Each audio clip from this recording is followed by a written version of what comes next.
Obrador ng Pilipinas pa namumultyon pa natin ang lumalalang monopolya ma'am. Monopolya ng ano? Ng ilang bansa natin, lalo na sa trading system natin sa mga farmers products. Oo, yun nga Paano yung natin ma-eradicate at minimize mo daw? Alam mo yung problema kasi po dito ay yung monopoly.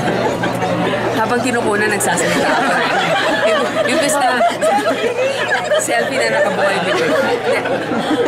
Alam mo, dapat talaga sa customs pag-aralan mabuti. Alam mo, sa tingin ko malaking pananagutan dito ng DA.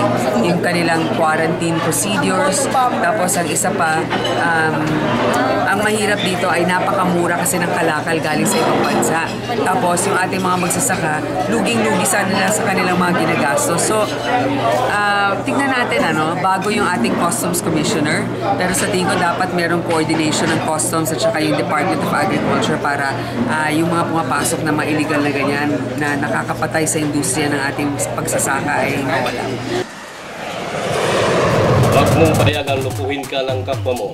Itawag kay Vernon Galitis kapag may alam kang mali sa lugar mo. At magkasama tayo. Exposito.